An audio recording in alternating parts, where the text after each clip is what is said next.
बाबूजी!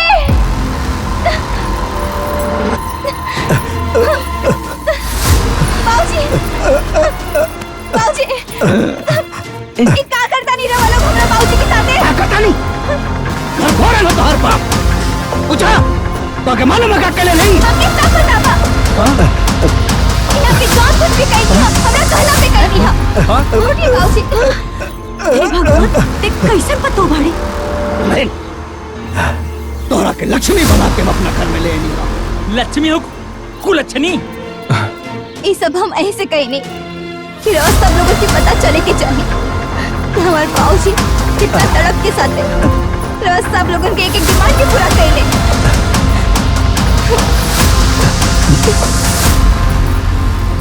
दिल भी एक जैसे होला, दर्द भी एक के जैसे होला, आंसू भी एक के जैसे होला। ओकरा बाद भी ये बेटा वाला एगो बेटी वाला के दर्द काहे नहीं के समझ। आखिर ये दहेज की जौन रहो लोगन के मुंह में चढ़ गई बा, वो कैसे छूटी? ये घर से खाली हमारे बाबूजी, हमार माई, हमार दादी, हमार भैया ना, हम वही घर से जाए। काहे कि हमारे बाबूजी के बाजू में अभी उतना दम बा कि वो अपना बेटी के जीवन भर अपना साथे रख सके। एगो बेटी के कन्यादान देने के बाद भी लोग लाज मर्यादा सब भूल के अपना बेटी के ससुराल में पानी पिए ले, अन्न खाई ले और साथ ही साथ समाज के ताना भी सुन ले। इस सिर्फ और सिर्फ रोज सब लोग उनके सबक सिखावे खाते, एहसास दिलावे खाते। पगला के जैसे एगो बाप बहू रहवा, बेटी जोग पावे नाही कतही दुलावा। हे महाराज, औकात तो हमार दहेज लेवे के 20 लाख रुपया के ऊपर हो, लेकिन ओकरे बाद भी हमके दहेज ना चाहिए। हम पान और फूल पे ब्याह करब। भी ये दुनिया में निमन आदमी के कमी नहीं खे। हाँ, यही से ही हित मिल गई। अरे उन लोग के औकात ना 20-25 लाख रुपया दहेज लेबे के हो। अच्छा समधी जी, हाँ। रवा सबे खाई। हाँ। हम बिल पटा के आवतानी। बिल? हाँ ठीक। हाँ ओके हाँ ठीक। कितना पैसा भइल भैया? 5,000 रुपया। अरे इतना सा नाश्ता के 5,000 बिल क देनी। चाय मत।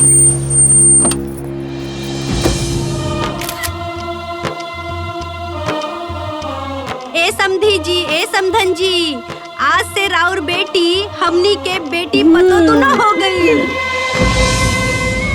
तो कितना प्यार से सब निपटा देलो और यही बात के खुशी बा हमरा। बाबूजी। हाँ बबुआ, पेमेंट करवा दी। अरे यो हमनी के देवे के पड़ी का? अरे चुप न रहा माई, इस छोट मोट बात में बोले के का बा। हाँ बबुआ, कितना भइल? 53,000 रुपया। बाप रे बाप। ये नया नया ड्रामा देख देख के ना हमार मन अगुता गइल बा। अभी ये इतना करत आनी, पता ना बाद में का करी लोग। बाबूजी जितना गइल उतना गइल।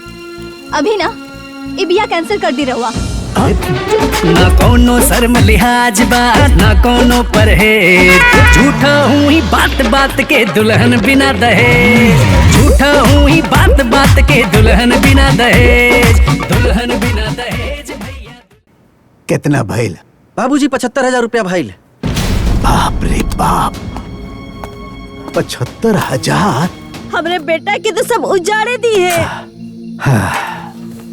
बाबूजी वो लोग से कह दे अगर ऐसे ड्रामा करे के बा तो हमने के स्वीकार नहीं खे। अरे कौन बेटी वाला ऐसे बोलेला बेटी? लड़का वाला मारे बाजी, जिकरा बेटी ऊ अपराधी। हाँ, लड़का वाला मारे बाजी, जिकरा बेटी ऊ अपराधी। कितनो बदले समय इचोला।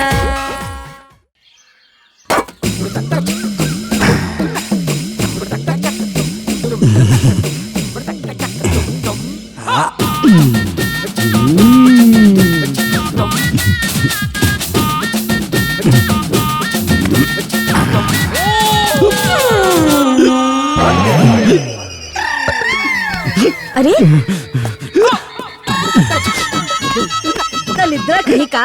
अरे खनवा कहीं भागल जाता, एक साथे खा गईला।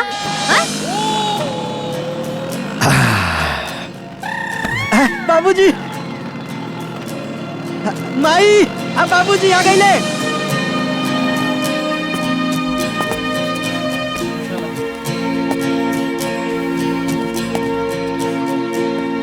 बैठा बैठा, ला ला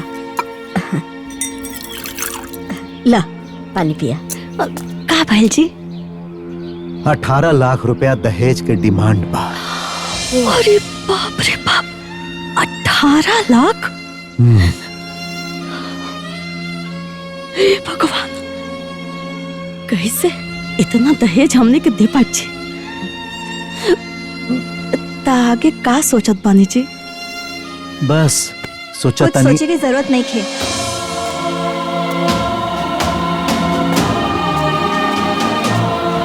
ऐसी का देखे तानी रवा लो, हम कहानी ना, कुछ सोचे की जरूरत नहीं खे।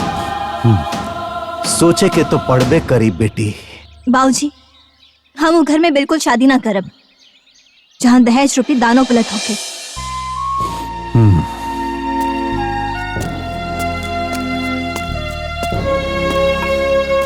ए बिटिया, अरे बिना दान दहेज के बढ़िया सुखी घर परिवार कहाँ मिलेला हो?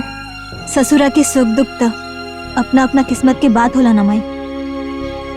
हम लोभी सन के यहाँ बिल्कुल बियाह ना करब। अरे ता ए दुनिया में ऐसा धर्मात्मा परिवार मिली कहाँ? मिली, काहे न मिली?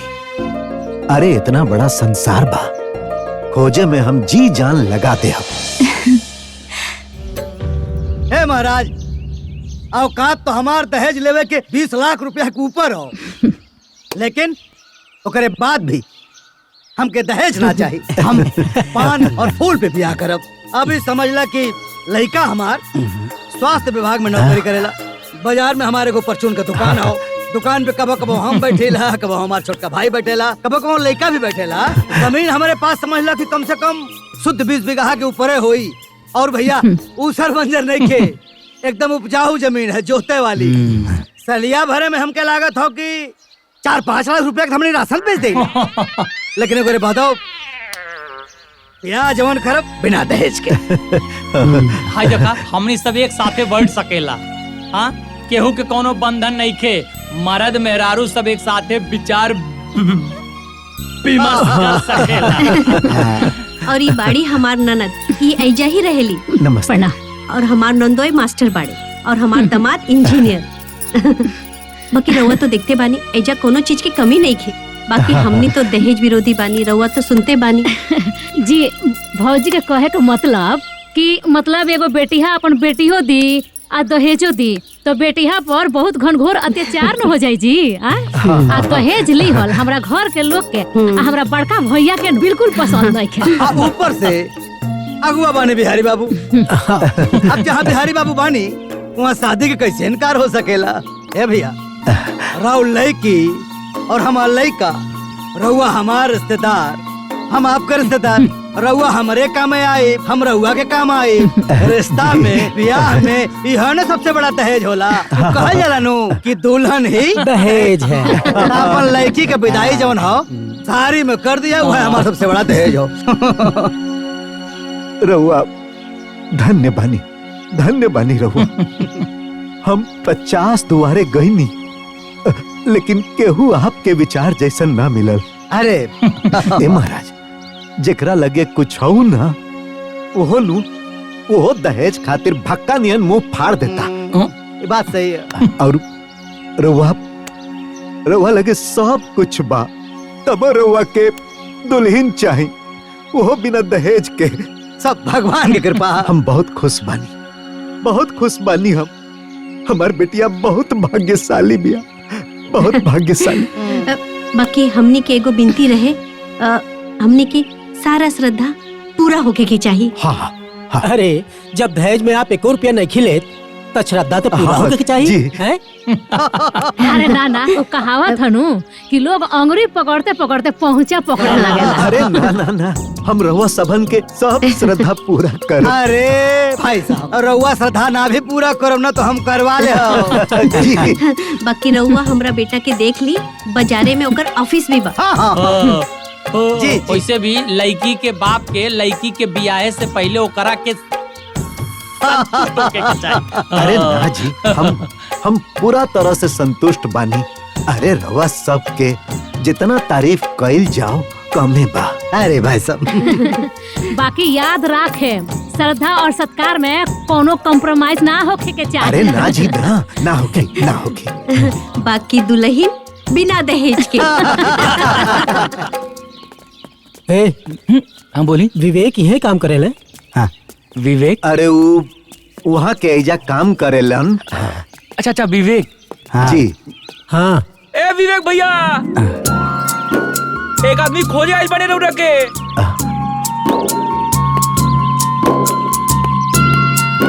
का सोहन यहाँ के रउआ के खोजता नहीं? जी बताइए। अब हम रउरा घरे से आवतानी और अपना बेटी से रउआ संगे बियाह तय करे खातिर। हाँ चाचा जी के फोन आयल रहे, वो सब कुछ बतैले है। अच्छा खुश रह।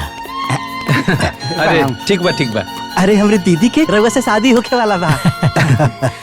चली सब है, कुछ नाश्ता पानी कर लीजिए। नाना बुआ उतर और बाबूजी के दबाव रहे कि रउआ से मिल ली तो आ गई नी जा मिले। आप अपन काम धाम देखी, हमनी की इजाजत दे। जी ठीक बा। खुश रह। लड़का ठीक है। हाँ बहुत बढ़िया, एक नंबर बा लड़का। बहुत अच्छा, बहुत सुंदर और सुशील लड़का बा, हमके पसंद।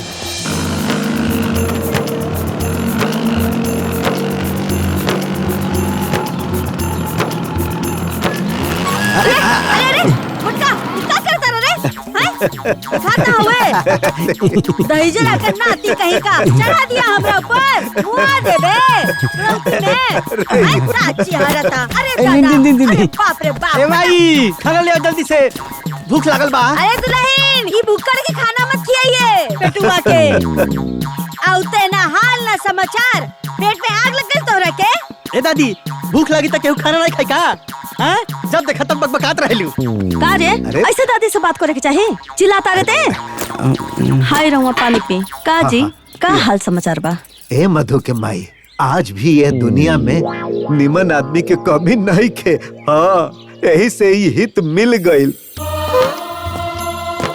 अरे उन लोग के औकात न 20-25 लाख रुपया दहेज लेबे के हो, लेकिन 1 रुपया डिमांड ना कइलन। हाँ, उन लोग के खाली दुल्हन चाहिए। का आज के जमाना में बिना दहेज के बिया? ए बाबू, लइकुआ निमन बानू? ए माई, लइकुओ निमन बा। आ स्वास्थ्य विभाग में नौकरी करेला, आ साथ में बाजार में दुकानों बा, बुझ गइलू। और यहाँ उनकर दामाद इंजीनियर हवन, अजय बनोई हवन ना, वो हवन मास्टर।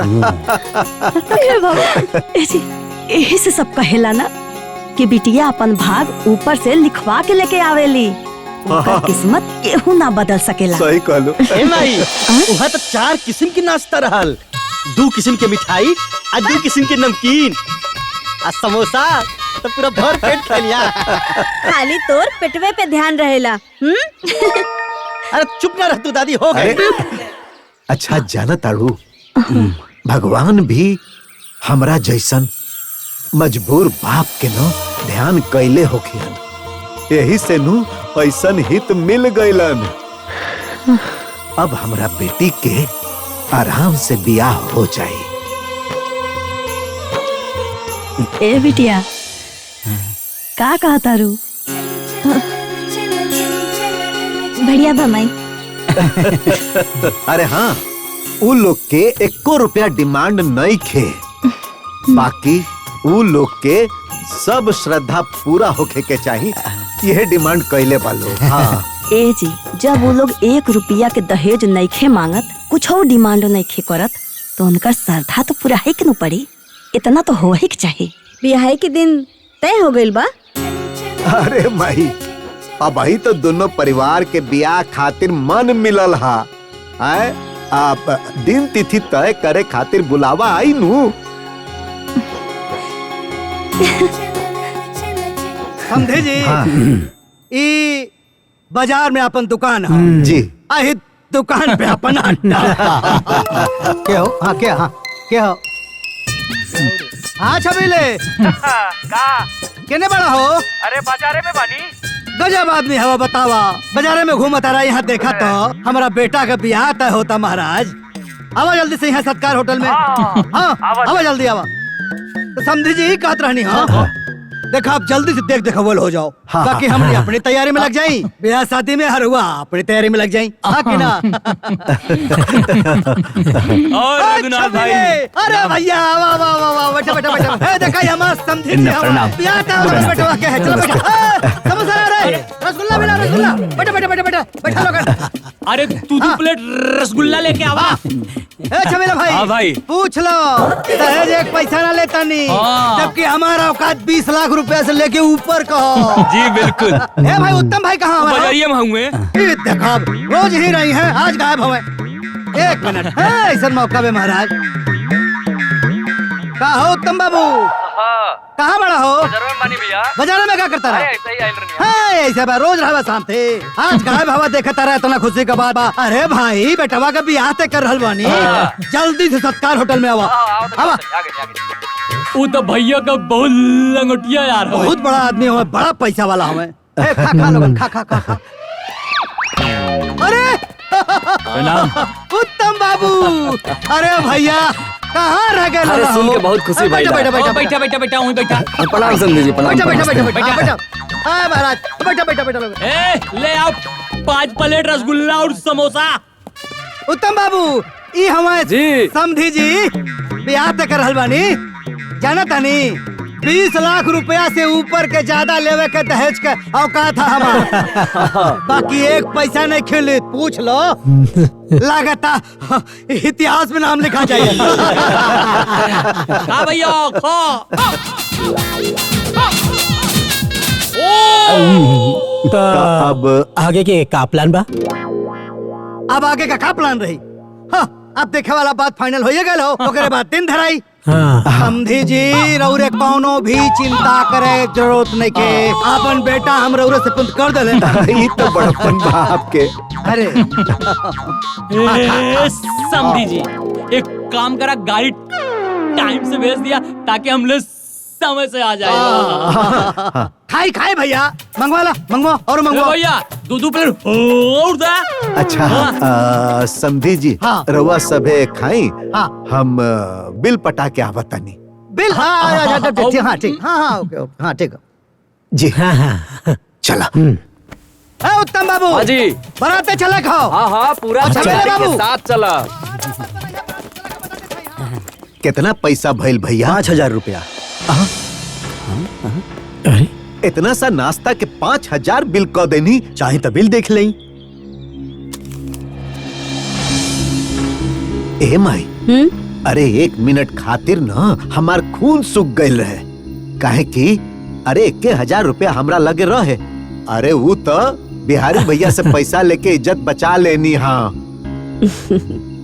बाराती बिठौले रहे वो लोग खाना खाई वो लोग मिठाई खाई वो लोग फिर पैसा खाए हमने के भरत अरे भाई सब करे के पड़ेला उ लड़का वाला दहेजो तो नहीं खेलेत दहेज नहीं खिलेत लोग बाकी खर्चा करावता ए बेटी अरे जाए दे अरे हमनी के लड़की वाला है सन्नू आ फिर चाय नाश्ता पान बीड़ी में कितना पैसा लागेला अरे माई अरे वहाँ के तरस मलाई इतना बढ़िया रहे कि हम ठूस के खा लेनी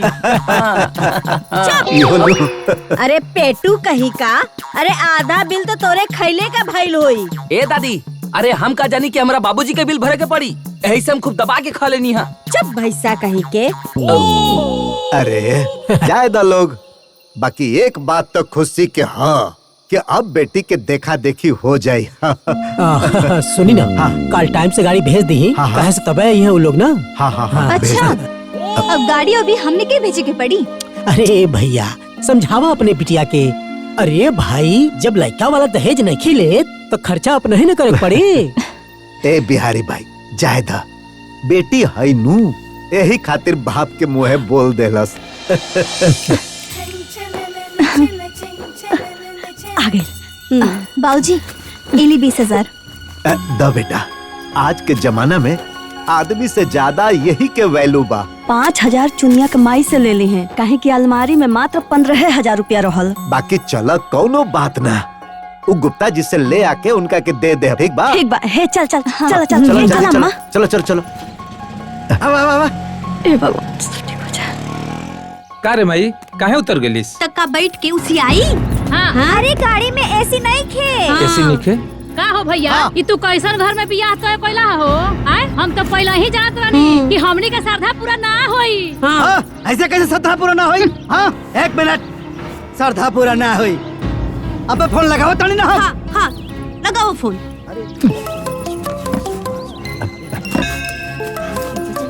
समधी जी का। हाँ, प्रणाम समधी जी। प्रणाम प्रणाम। बताइए कोनो बात भइल? हमारा औकात 20 लाख रुपया दहेज लेवे के ऊपर कहो, जाना ला नू। लेकिन हम कुछ मंगा नहीं रहुआ से। अरे बिल्कुल ना, कहीं ना का भइल। अरे अब का भाई? समझी जी, वो कब पहले ही बोले रहनी ना कि शादी में श्रद्धापुरा में कोनो कॉम्प्रोमाइज ना होगी। हाँ, हाँ। हम कहाँ कोनो कॉम्प्रोमाइज कोई नहीं है समधी जी। तब काहे नहीं एसी वाली गाड़ी बेचला और ऊपर से हमार लंबा परिवार एगो गाड़ी भेजले बड़ा, वो खचाड़ा। अब एगो काम करी ना, अब रउआ दुगो एसी गाड़ी कॉल ली, बाकी हम देख ले। हाँ ठीक बा। हाँ तो खटारो तोहार भेजे थई वापस। हम गाड़ी वैसी वाली बुक करके हम नहीं आवत नहीं, ठीक बा? लोकेशन भेज दो। जी जी भेजा तानी।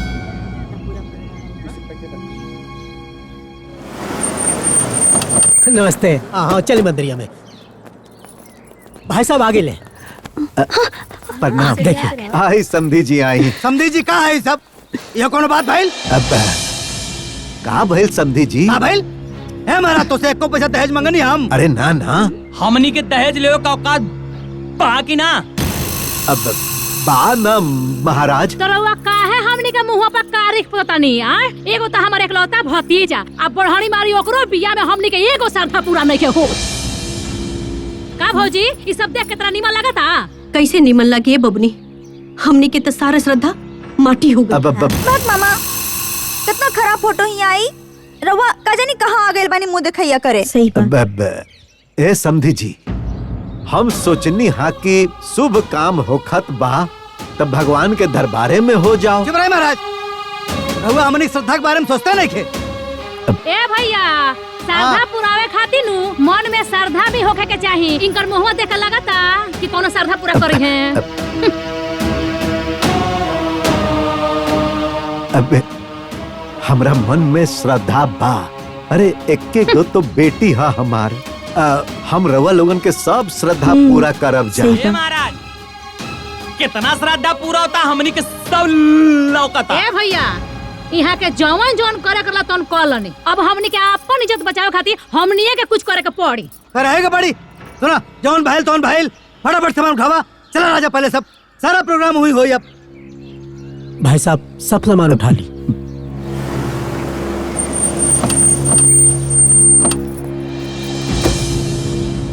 हाँ ले जा ले जा। हाँ कहाँ भाई लोग, सब ठीक ठाक बढ़िया? चल रे भाई, चल। देखी यहाँ गजब व्यवस्था हो, सब अपन लोग आदमी हो। देखा टाइल्स देखा, लाइट देखा, व्यवस्था देखा, मने मन प्रसन्न हो जाला। कहाँ मंदिर में लेके गए रहुआ? इतना कुछ ना होगा, वहाँ चली जी।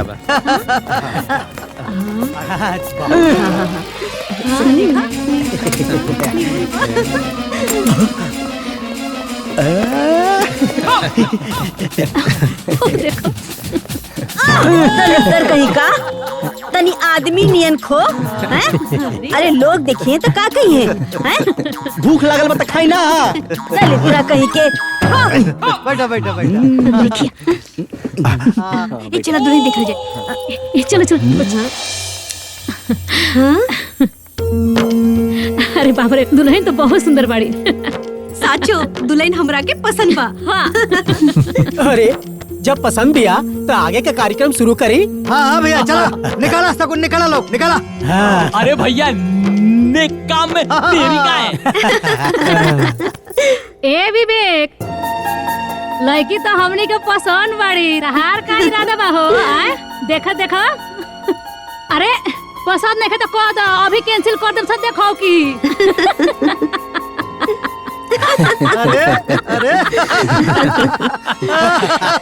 देवर जी रउआ सही कहत रहनी है, नेक काम में देरी काहे।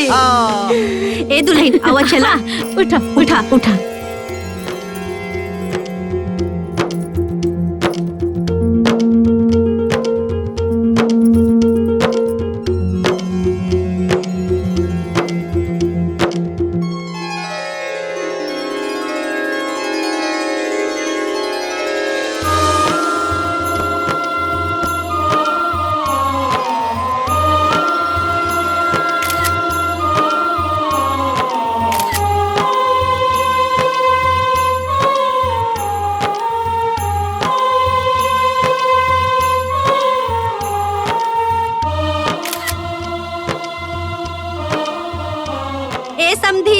समधन जी, आज से राउर बेटी हमनी के बेटी पतो तो ना हो गई।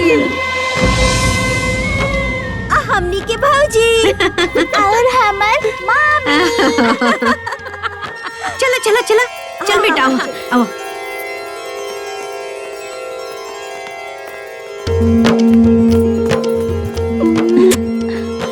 चलो चलो चलो आओ आओ।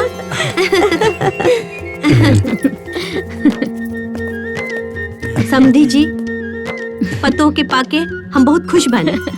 वैसे तो हमारा भैया के 20-25 लाख दहेज लेवे के औकात रहे, लेकिन ओ से कीमती हमने का पत्तो भेटा गई।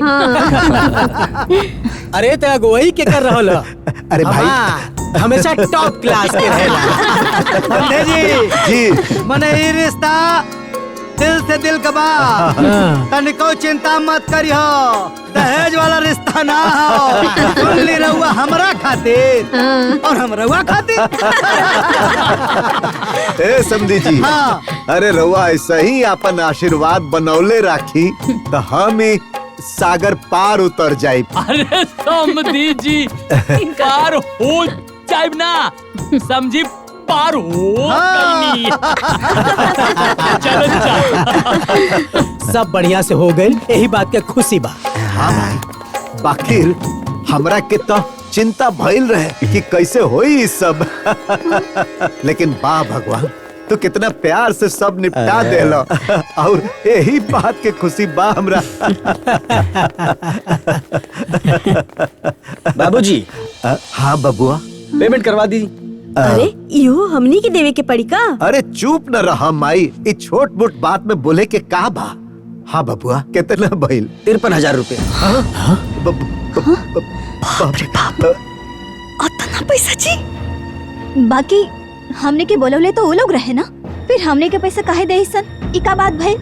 अरे बेटी शांत रह, हम करत तानी कुछ। ए जी, उतना पैसा के व्यवस्था कहाँ से हुई? हमने के लगे तो खाली 7,000 रुपया बचल बा। अरे चुप न रहा, सोचे द जरा, हम कुछ व्यवस्था करत तानी ना। का करी? हाँ गुप्ता जी। 1 मिनट। हाँ हेलो। अरे गुप्ता जी प्रणाम। हाँ प्रणाम। बेटी के देखो कि हो गई बात ठीक से? जी हो तो गइल, लेकिन एगो फेरा में पड़ गइल भला। का भइल बतावल जाए? अब थोड़ा सा बजट बढ़ गइल। हाँ। अच्छा तो कितना चाहिए? अब 50,000 चाहिए। अच्छा तो ठीक बा, हम आपके अकाउंट में भेजत बनी। ठीक बा, धन्यवाद। चला देखा सुनी तो हो गई। हाँ। अब कैसो ब्याह हो जा तो मन ही जाना गंगा ना। सही कहला। अरे ओकनी के तो मन बहुत बढ़ गइल बा बाबू। अरे अम्मा, लड़का वाले बाड़े इतना छाव तो करबे करी सब। हाँ। एकर मतलब ई ना होला ना कि जुल्म करी लोग। हरदम नया ड्रामा, ई नया ड्रामा देख के ना हमार मन अगुता गइल बा। अभी ये इतना करत आनी, पता ना बाद में का करी लोग। बाबूजी जितना गइल उतना गइल, अभी ना ये बिया कैंसिल कर दी रहुआ। चुप कर, बहुत पकड़ बोला तारी। अरे बियाह शादी हो, 18 गो लोग आवेले, 18 गो नौटंकी करेलेन, कुल झेले के होखेला, ऐसे बियाह शादी ना हो जाला। कैंसिल कटा। अरे ये कुल का जनी है, नए जमाने के लड़का हमें आए। ए बाबूनी, दूसरे जगह तुहार बियाह तय होत तो वहाँ नगद भी लगत और इहो कुछ सहक पड़त। यहाँ सही तो कम से कम नगद दहेज ना न लगता। और न तका ऐसे ही बेसी बेसी कर करके ये लोग इतना ले ली ना कि पता ही ना चली। अब जाए दे बेटी, हमने के बेटी वाला है सन ना।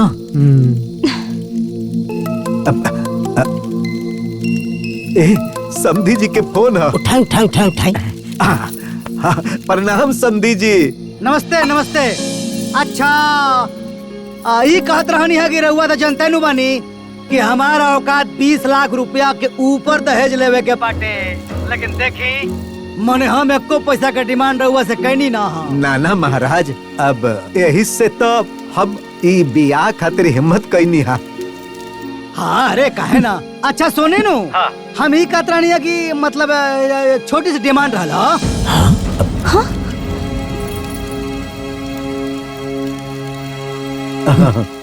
हाँ हाँ अब कहीं ना, हम जरूर पूरा करब।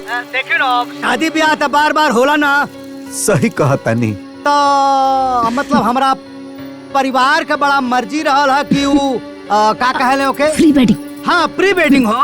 प्री वेडिंग के आजकल बड़ा फैशन चल हो। तो वो सब लोग चाहत रहल कि प्री वेडिंग हो जाए तो अच्छा रहा। अब देखा पहली बार शादी होत हो, एक बार शादी होला, अब बार बार तो होला ना, यादगार बनल रही। जी जी। हाँ तो कहत रहनी का मैं फोटोग्राफर से बतिया ले बनी। हाँ हाँ 3-4 लोग आई। हाँ हाँ हाँ मेकअप सेकअप जो होला ना टीम टाम कुल लेके हैं वो लोग। हाँ और वो जो समझ लगे जो छोट बहुत डिमांड हा तो आ रहा देख ले भी कहत रहनी। हाँ अब जी जी रवा चिंता मत करी, हो जाई हो जाई। धन्यवाद। देख ली ना ये लोगन के हर दिन नया डिमांड। ठीक बा, प्री वेडिंग तो आजकल के नया फैशन बा हो। कितना भइल? बाबूजी 75,000 रुपया भइल। बाप रे बाप, 75,000? बाबूजी हाँ हाँ जल्दी पेमेंट कर दी। अब बेटा जी हमके थोड़ा सा समय दे दी। वो कहन द कि हमरा बजट से फान गइल बा। 1 मिनट में आवता नहीं। हाँ ठीक बा। देख लिया पैसा ढेर हो गया। 1 मिनट। हेलो। हे गुप्ता जी नमस्कार। नमस्कार नमस्कार। हे गुप्ता जी, आज समधियाना के कपड़ा खरीदवावे आयल रही ना, तो कुछ पैसा घट गइल बा। आ रउआ 50,000 भेजवा देब तो। हाँ कोनो बात नहीं के, आप दुकान के स्कैनर भेजी, हम पैसा रउआ के डालत बानी। हाँ जी जी जी, हम तुरंत स्कैनर भेजतानी। धन्यवाद धन्यवाद।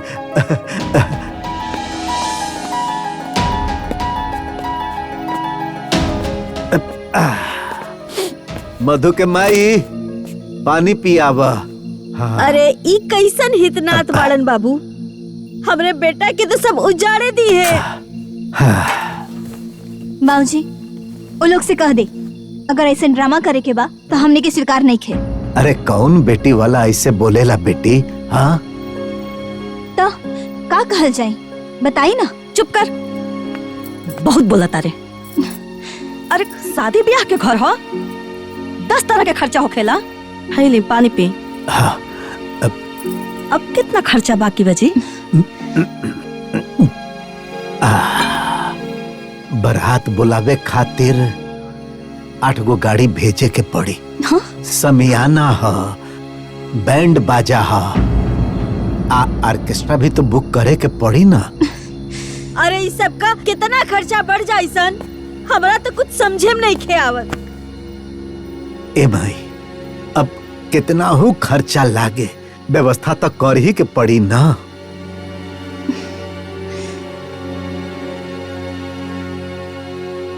ठीक है बा, काल ही चलल जाओ गुप्ता जी के यहाँ।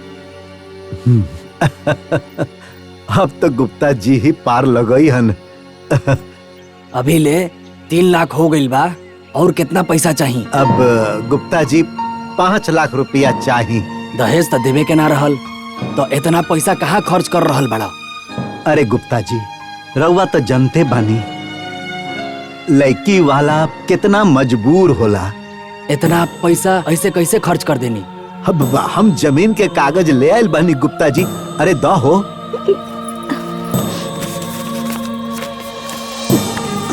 अब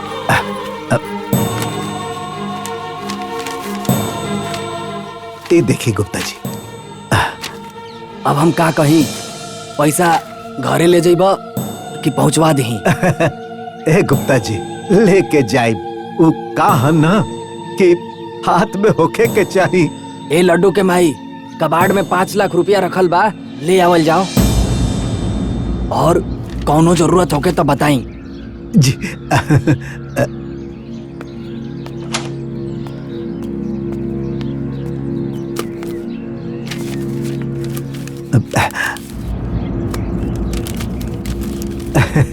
जी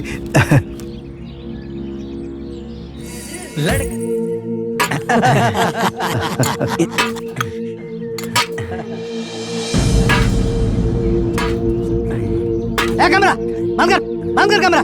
काजी का हो रहल भी? हाँ अरे ऐसन का भइल समधी जी?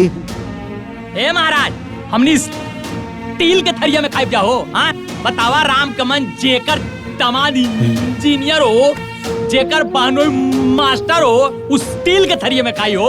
हाँ अब देखा, हम कुछ ना जानिला, सबके खातिर पितरिक थरिया मंगाओ। अरे महाराज, पीतर के थरिया कोनो घर में रखल जाला? अरे तो हम हो जाना तानी घरे में ना होला तो बाजार से मंगाई महाराज। ए समधी जी, अब बाजार से ले आवे में समय न लगी, खैला में देर हो जाई जी। हाँ तो कोनो बात ना, टाइम लगी नू, 1 घंटा 4 घंटा 5 घंटा हमने इंतजार करता नहीं, मंगाई। एक काम करी, पत्तल में खिला दी। अरे ना ना ना, हम अपन समधी के पत्तल में ना के आई, ये ठीक नानू होई। ना ना मतलब कि हमने के पतले में खा लेता नहीं सा। अरे हुआ थरिया दे दे। गजब आदमी हो महाराज, पत्तले में खा लेता नहीं, पितरी थरिया दे दिया। ना ना, पितरी की थरिया मंगाई तब सब खाना खाई। अरे महाराज, कम से कम शान से जाके हमने कहा कि बेटवा के शादी में पितरी के थरिया में खाए रहनी हो। मंगाई मंगाई मंगाई जल्दी मंगाई। समधी जी, ए जी पूरी है ले।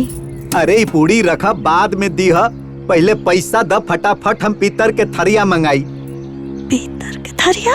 अरे भाई वो लोग के डिमांड है, जल्दी कर, पैसा द। ए जी पैसा कहाँ बा, कहाँ से देई हम? हे भगवान, अच्छा वो न्योतवा के पैसा दे द। कैसन बात करता नी जी? उ न्योता के पैसा पे बचिया के हक हक ओके कैसे दे दी हम हो? बाबूजी, हाँ। ये लोगन के डिमांड ढेर नहीं क्यों? अरे चाहे द बेटा, उन लोग के श्रद्धा भी तो पूरा करे के पड़ी नू। अरे कुछ कर रे। अच्छा रुके, ले ही बचल खुचल तनी से पैसा बचल बा, दे ये देखी मंगवा ली कुछ। हाय ले, ये पैसा लेके जो आज साहू जी के दुकान से थरिया ले आओ। अब मान ले कि कुछ पैसा कम पड़ता न, तो साहू जी से कह दिए कि हम पैसा बाद में दे दे।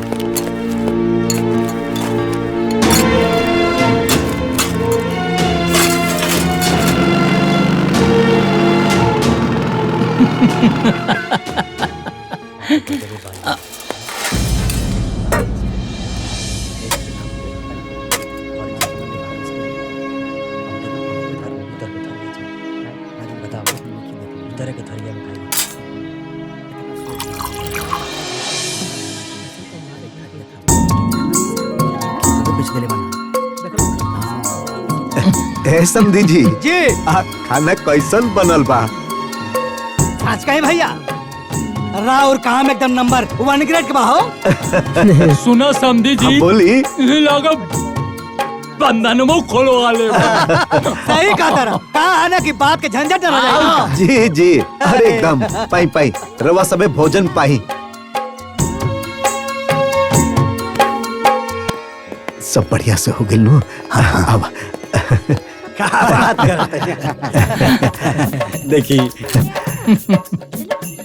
हमार बड़ी इच्छा रहे कि बंधन खुलाई में हम अपना समधी के सिगड़ी ही दी। अरे हित हमार हवे नु, बहुत दिलदार हवे समधी जी हमार। बाकी समधी जी एगो बात ही कह रहल हो, माने मारो हम ना हिलाई, मारो हिलाई हमरे बाहू। का समधी जी हमार माई के बचन दिहले रहे, विवेक के शादी में पाहुन बन। हाँ तो कोनो बात नहीं खे। अरे फूफा भी पापा के बराबर होला। हाँ तो कोनो बात नहीं खे। चली हिलाई। अरे तो ऐसे कैसे बंधन खोल दी? जैसन चैन भैया के गला में पड़ल बा, वैसन चैन हमरो गले में पड़े के चाहिए ना। पड़े के चाहिए, पद हो तो चाहिए। अरे बाकी तो चैन तो दिया गेल ना। अरे तो वहाँ के गला में मिलल है ना, हम ऐसे कैसे खलिए मारो हिला दी। मंगवाई एक और मंगवा दे। समझे जी, अब हमारी हिम्मत नहीं खे। हिम्मत नहीं खे? ये क्या बात करता नहीं? रउआ का मालूम मानो कि हमारा औकात 20 लाख रुपया दहेज लेवे के ऊपर का। 1 रुपया दहेज मंगनी हम भैया ना मंगनी नु। एक तो सीकर देवे के तोहार हिम्मत नहीं के। ई कौन तोहार हिम्मत हो? अगुआ हवा तू ना तो के ना देखा था। अरे महाराज, हमारे श्रद्धा के चिंता ना रहल तोहरा तो कम से कम हमारे मरल माई के श्रद्धा के चिंता करता। ओकर अंतिम इच्छा रहे कि मानो हमरे पाहुन हिलई हैं। मंगाओ मंगाओ सिगरेट तब जाके होई। ये कौन बात भइल? का हुआ अगुआ? यहाँ बेइज्जती कराओ के लला का तू? ना भैया, जब सिकड़ी आई तब मारो हिली। अगुआ बोला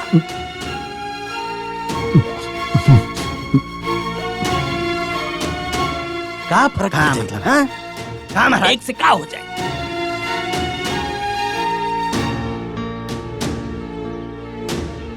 ए मधु के भाई,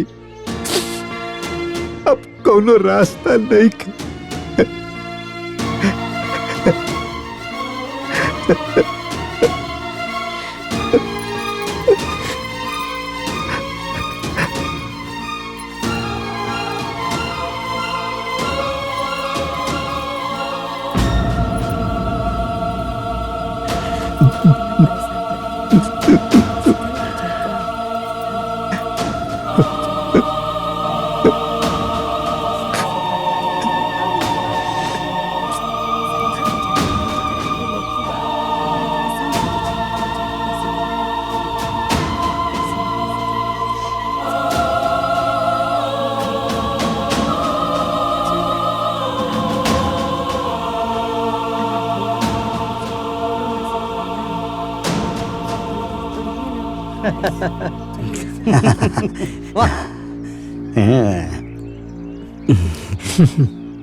क्या बात है?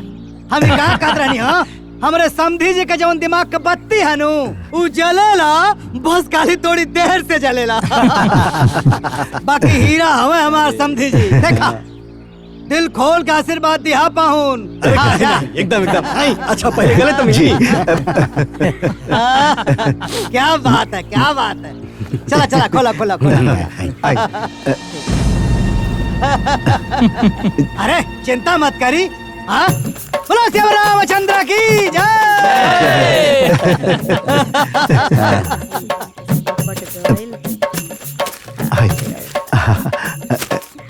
बोली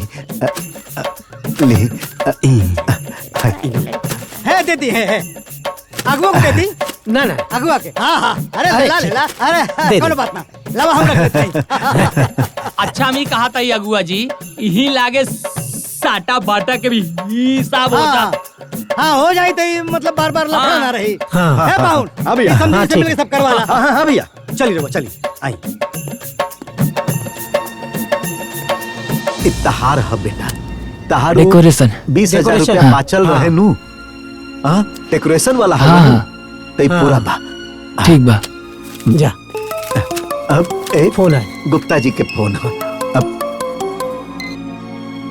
हाँ गुप्ता जी, 3 लाख रुपया भेज देले बनी। जी जी टोटल 10 लाख रुपया हो गइल बा। हाँ हाँ, राहुल 10 लाख हो गइल बा तो हमार मकान उससे ज्यादा कीमत के बा। जी ठीक बा? ठीक बा जी। सबके पैसा दिया गई, आ हमरा लगे अब 1 रुपया भी ना बचा। चला कम से कम पार तो उतर गया। हाँ, हम बाहर देखते ही विदाई विदाई के। हाँ। का होता ठीक बा? हाँ हाँ ठीक बा। ए जी, गुप्ता जी कुछ कहत ना रहने। ओका कहिया पैसा देले रहलन, ओकरा बदला में एक घर आई जमीन उनके मिल गए, हो गए उनकर काम। ए भाई, हाय देख भी दीदी के फोन आ बता।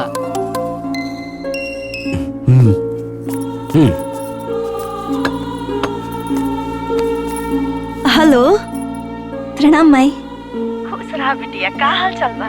बहुत बढ़िया बानी। तू कैसन बाड़ू और दादी कैसन बाड़ी? हम ठीक बाटी बिटिया। एही बानी।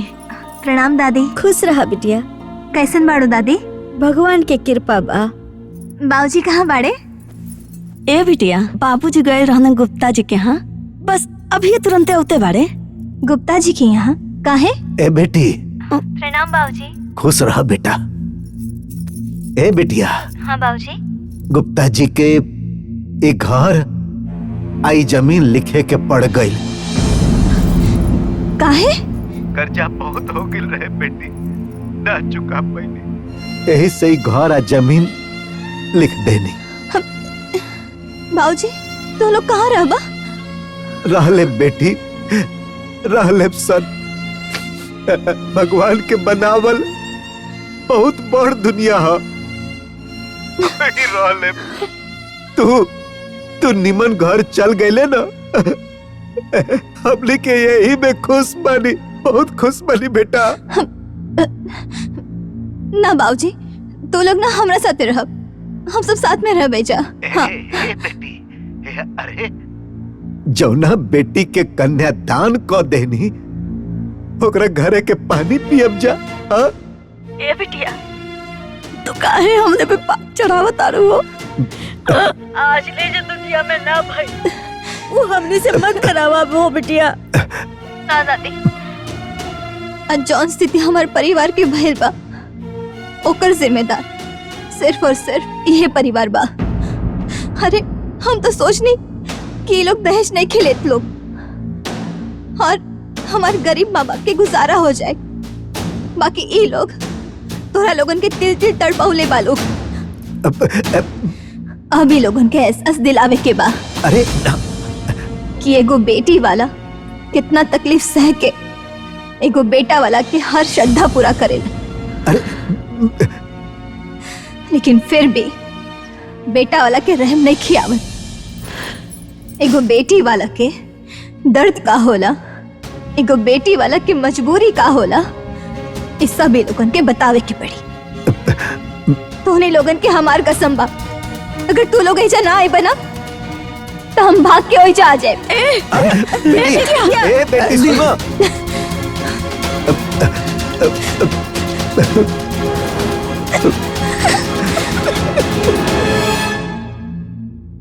कॉल करेंगे।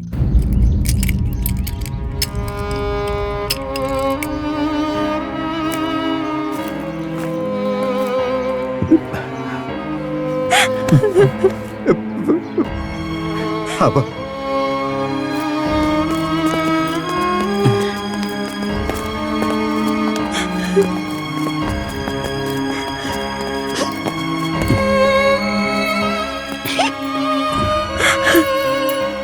अब रहुआ कहाँ जाए और का करब?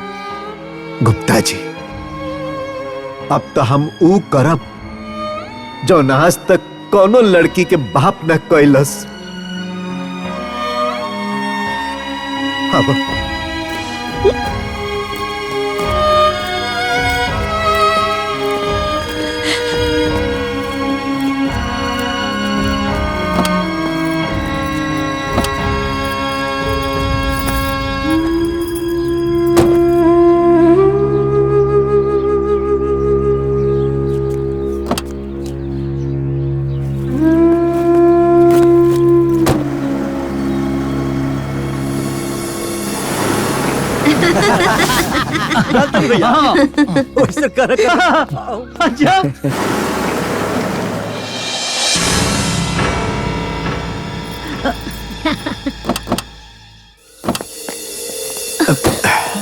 अरे समझे जी, बाबूजी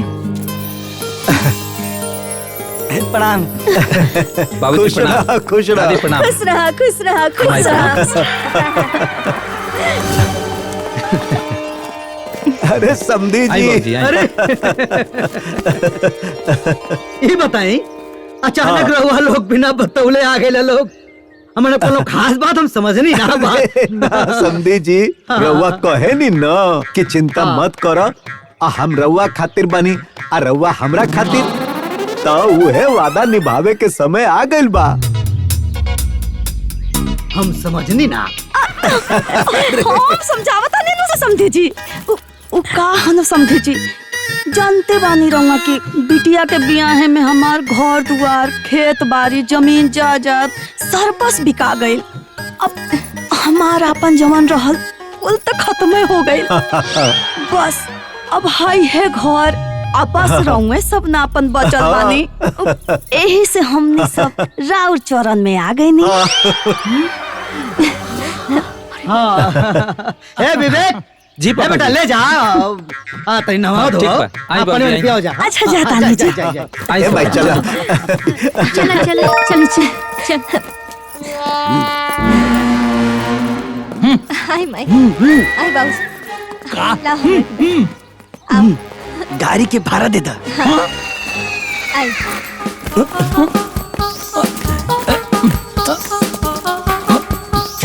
भैया हाँ करिए भाड़ा मांगा था। अब भाड़ा मांगा था चाहे ए भगवान तो सारे पूरे खानदान के हमारे हकला बना देवे। अरे भाड़ा मांगा तो पूछ क्या बताओ कितना मांगा तो क्या कितना पैसा भइल? 5000। 5000? तू इतनी दूर 5000 लूटत नहीं क्या? फुल एसी चला के गाड़ी लेके आए हैं। चल खाए की ठिकान ना फुल एसी यात्रा करता है। भैया हाँ भाई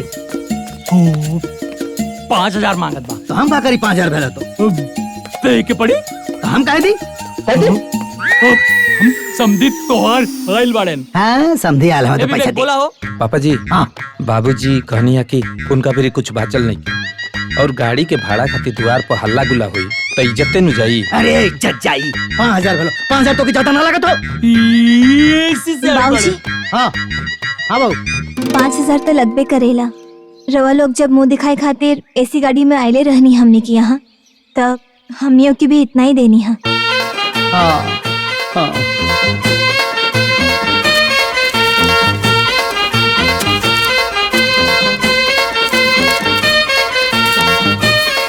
ला जाके दा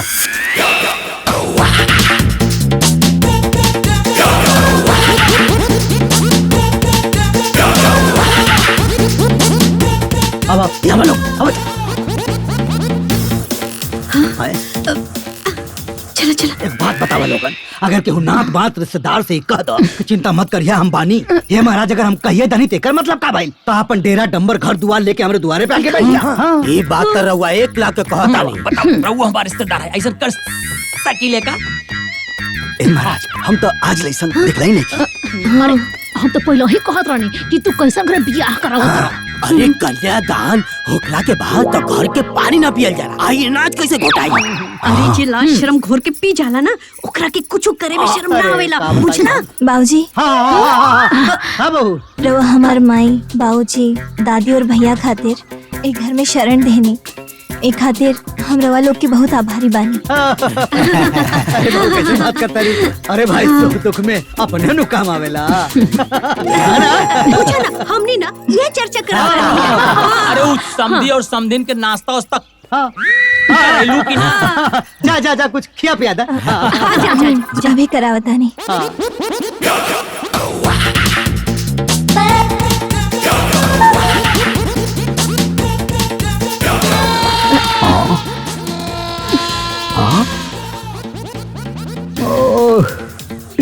ए विधाता ये बाप रे बाप। मधु जी अरे हमू कहत रहे कि माई बाबूजी आइल बाड़े तो उनका लोग के खाना तो बाहर से मंगाओ के पड़ी ना। कहे जी अरे जे कन्यादान करेला वो बेटी के घरे खाना थोड़े खाला। हमरा हिसाब से जब बेटा के माँ बाप बेटा के ससुराल में खा पी सकीले तो फिर बेटी के माँ बाप बेटी के ससुराल में काहे ना खा पी सकीले। इहो ठीके कहता रू। ठीक बा जा जा खियाओ पियाओ जा जी जा। अब तो बियाह शादी कुल बहुत बढ़िया से निपट गईल। आई बाबूनी सो अब तो चल जाई हैं अपने घरे। हाँ अब हमार बबनी चल जाइए अपने घरे बाकी हमार ननद ऐजा ही रही है। जा चाय बना के लावा। ए बबुनी, तोहार ससुराल में सास ससुर से पटेला न का? बुआ जी, हमारी दादी ना ऐसे ही मुंह पे सबकी बोल देनी, रहो बुरा मत मानी। ए बहन, हमरे बिटिया से खुश बानी नु, बढ़िया से सेवा पानी करता नु। हाँ, अरे हाँ, काहे ना, हमार पूरा घर छान ले बाड़ी, हम बहुत खुश बानी। ए बिटिया, मुँह दिखाई में का मिलल?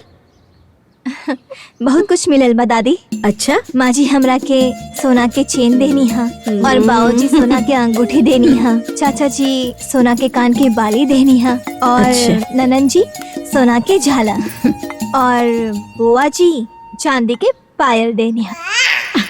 ए बबुनी, अरे तोहार मरद के हमार बेटवा बंधन छोड़ाई में सोने का चैन देलस, और वो हमार पतोहू के गले से उतार के, और तू हमरे पोती के चांदी के पायल देलू ह।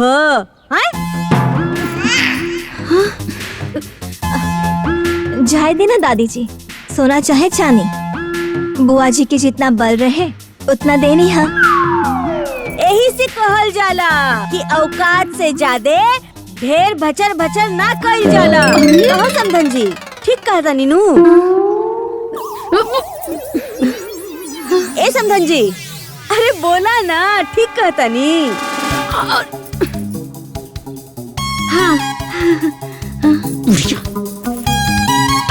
अरे माई रुकी ना, माई रुका, रउआ लोग चाय नाश्ता करी।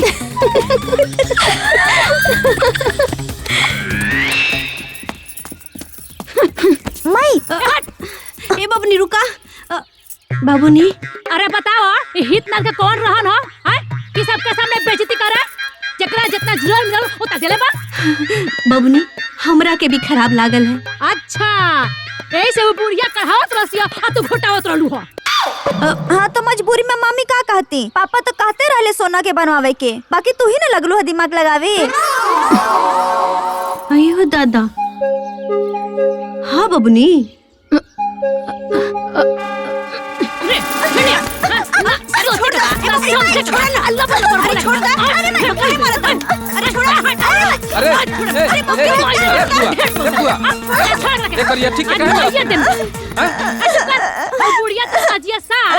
पूरा आंगना में सबके सामने हमार बेइज्जती करतिया। अरे तो तू कौन कौन बाड़ू?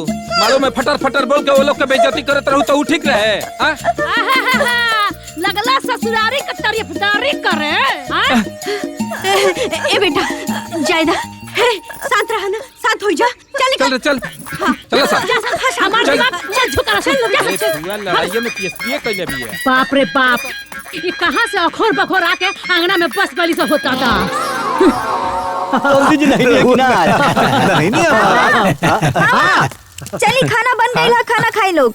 चला ए समधी, चला खा लोगन। चला लोग, चला।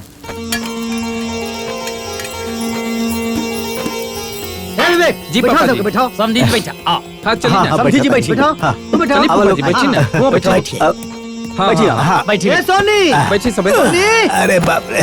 हाँ, ए बेटा, तनी खाना ला परोसा। हाँ लाओ तनी पापा। हाँ ला कर। हाँ ला ला ला ला। अरे समझी जी किधर? अरे समझी जी किधर पहले हमारा किनारे। अरे पगली, पहले बात ही लोगन के। अरे ला ला ला ला। एक बात है लेकिन समझे जी, बड़ी नसीब वालन का आंगन होला, जवन ऐसन आंगन में हजारन का नजारा लागेला। का जी? हाँ, रौरा कोनो दिक्कत नहीं खेनू? कैसन दिक्कत? अरे वह गैस वाला। अरे हम तो पत्थर खा के पचा ले। राक्षसी बा।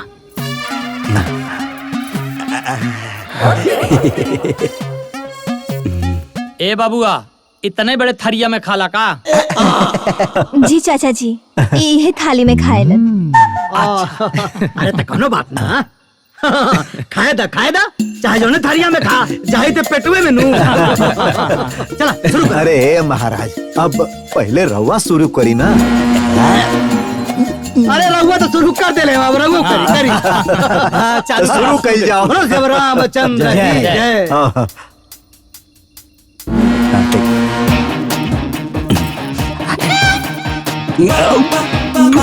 अरे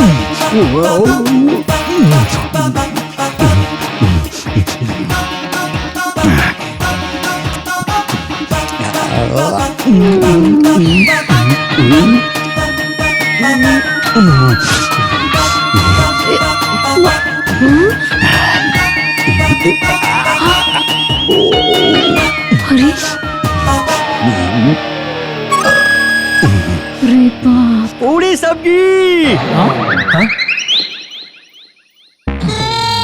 हाँ ए बेटा हाँ पापा तेरी पूरी तरकारी और लाओ। ले आओ तनी। हाँ लो लो लो लो। कहाँ से आई? गिरावा। सब्जी अब ना हो।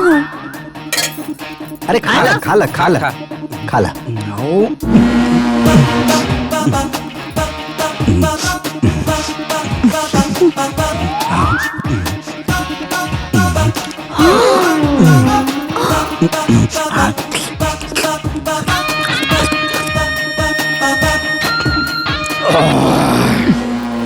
पूरी सब्जी और चाहिए। हाँ? अरे बेटा आवता आवता।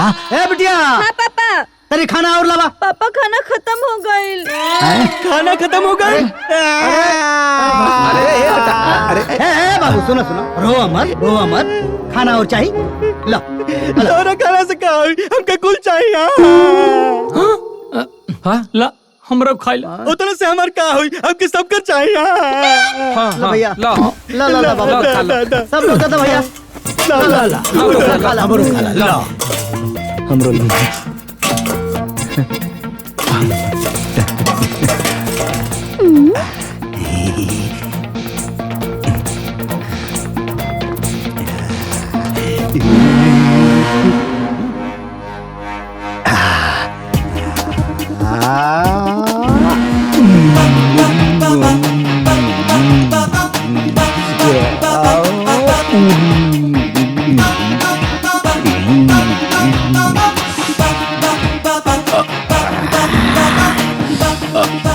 बाबूजी और खाना खाई भा।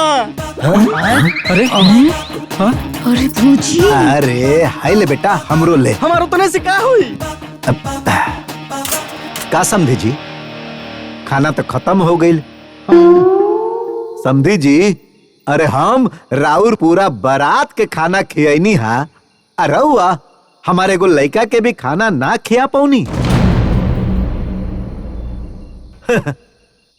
रउआ से ही उम्मीद हमरा के ना रहे।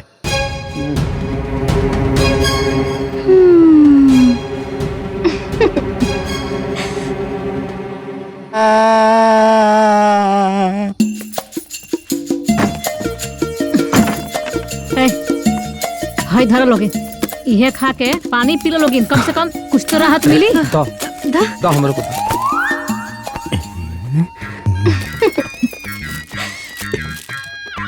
ये कहाँ से बच गए रहे? यहाँ ले जाके देता सारे के ठोस है। बतावा हमार सार खात रहे आधा नीचे आधा ऊपर विभत्स दृश्य रहे ससुर। अरे इंसान के काला हाथी हो। हमरा के बुझात रहे कि जैसे ओकरा के कोनो भूत पकड़ ले लेबा। अरे ए भौजी कोनो भूत नहीं थे। अरे ओकर पूरा खंडोलवा राक्षस बा। और तो सरवा हमनी को उपवास में डाल देलस। उपवास? अरे उपवास छोड़ा, आज पहला दिन है। आगे का हो ओकरे बारे में सोचा।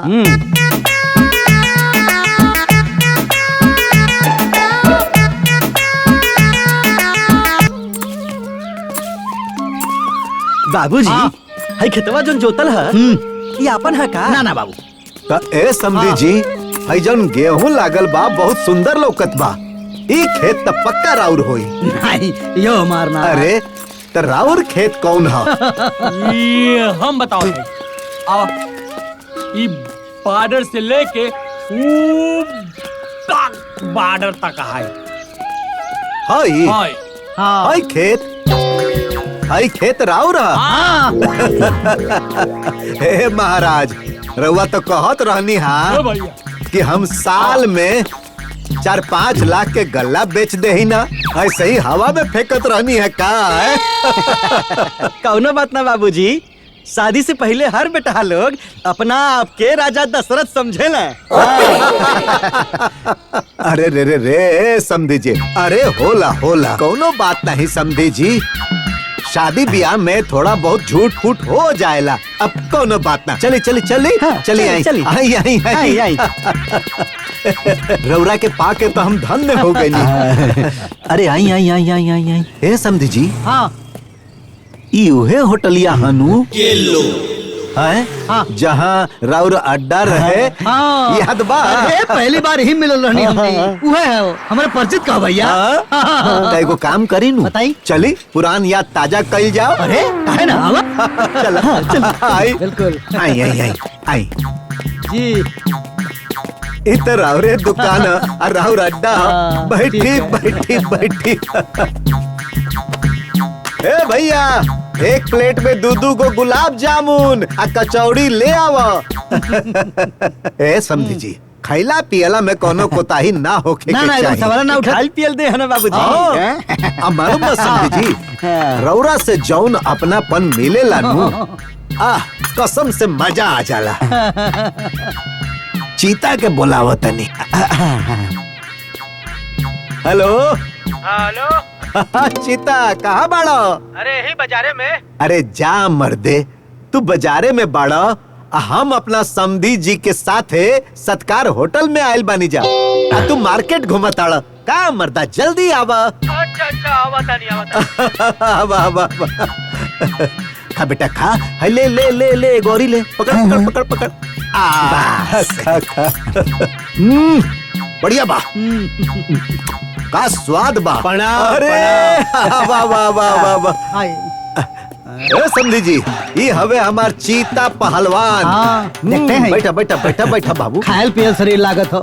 ए बबुआ, अरे और ही गुलाब जामुन ना कचौड़ी ले आवा, और हाँ एगो दूगो ना 20 गो रसगुल्ला ले आइयो। अरे चीता, ये हमार समधी जी हवन, बुझला? नमस्ते नमस्ते। दा भैया दा भैया। ला ला चिता बाबू खा, पहलवान ना हुआ। बाप रे बाप।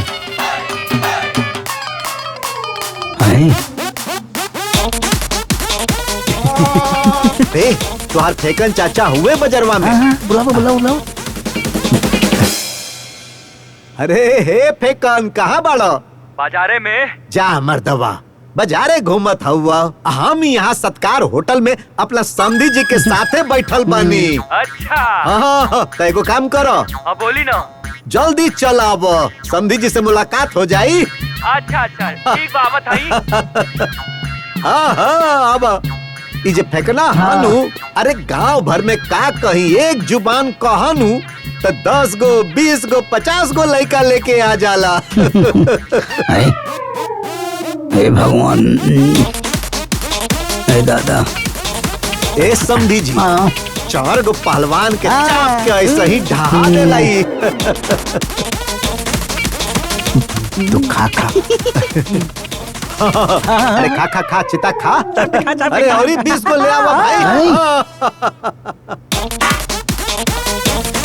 हे भगवान।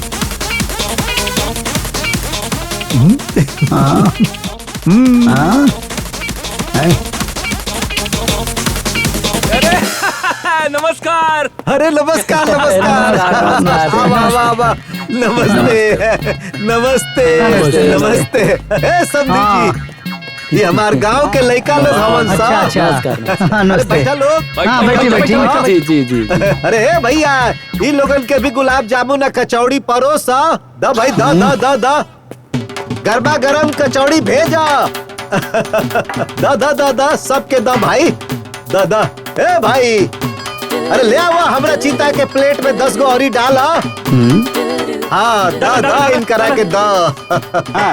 अच्छा से हकारे भैया।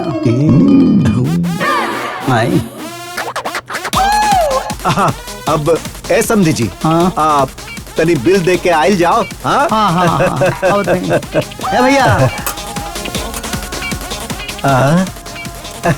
यहाँ पे ला। अरे खा, जी भर के खा, समधी जी हवन हमार। हाँ भैया, कितना पैसा भाई? 5,500। नाश्ता के 5,500। अरे वह काहे चौंका तनी, आपके समधियो जी के तो 5,000 भई रहे। हाँ, सही कहा ताड़न समधी जी। एक काम करी नु, पैसा रवा पटाई, हम 2 मिनट में आवत हनी। हनु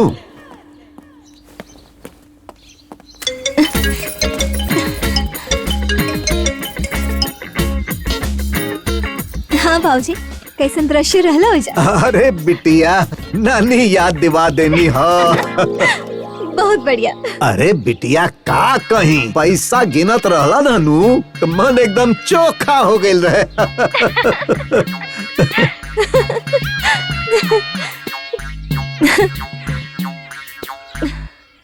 यह तो एहसास दिलावे के बाना बाबूजी कि दर्द सबके बराबर होला, चाहे वो बेटा वाला रहे चाहे बेटी वाला। हाँ हाँ बेटा, सही कहा ताड़ू। ठीक बा बिटिया, रखो तनी।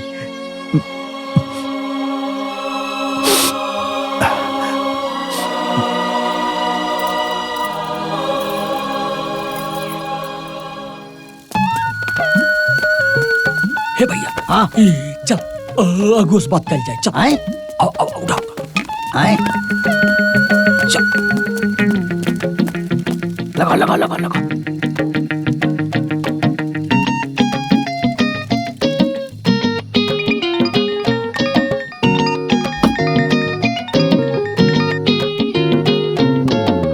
हेलो, तू हमरा के मिल जाइबे ना, 6 गोली और मारा, मार के छेद कर दे भाई। अरे भाई का भइल बा, इतना तमतमाइल काहे बाड़ा? अरे मर्दवा, एगो बात बताओ, वो सारा हमार ही था। हम का ना कहने करे खातिर घर में रखनी इज्जत देनी, ऊपर से हमारे अंदर से लेके बाहर तक बेइज्जती करा बता। अरे तहमन हमके काहे फोन कैला हा? ई खातिर हम तोरा के हेरा ताई गोली मारे। अरे रह दे, अरे हम बतियावत नहीं, बतियावे दे भाई। हाँ तू एगो बात बतावा, और हम लोगन के घर में रखनी इज्जत देनी, ओकरे हाथे नियन बेटवा का पेट देखत आवा कैसन बा, खाना खाना खिया के पागल हो गए। और यहाँ हमारा तलब, हाँ हमार घूम के तनी बेइज्जती करा बता। बताओ। देखा, हम ब्याहे करवाए वाले रही ना, इतना तोहर ना है, समझला? ये तो कोनो बात ना भइल भैया। आई बतावा, आखिर तू ही बतावा। तू बेरा हाथ जोड़त रहले, हाँ आई बेरा हमार घूम के बेइज्जती करा बता रे। ये कोनो बात भाई? मर्दवा, हम तुम्हारे बेटा का ब्याह तय करौनी, तोहर कुल श्रद्धा पूरा करौनी, और तू एगो सूट का, एगो पैंट शर्ट का कपड़ा तक ना लेला, और बात करता ला हमसे। रखा फोन। का बड़ा करता बा, का सर? हे भैया, हाँ इस समधी के ना मार के भगावे के पड़ी। ना है, इन्ने के घर से बाहर निकाले खातिर कोनो प्लान करे के पड़ी। हम खाली रौरे बारे में सोचत रहिला। आओ बहू, याले बेटी के धन खइबा, लाज नइखे लागत बा का? अरे समझी, हमार घरे हमरे रहत हवे, खात हमार हवे, तो हारे रे करे जा काहे फटता? अरे ऐसन बेशरम कौन बेटी के बाप होला? मुआदेव सारे अगर बेसी बोल बता। हाँ ये सब चल, हाँ, ये सारे चल, लोचा हैं, चल।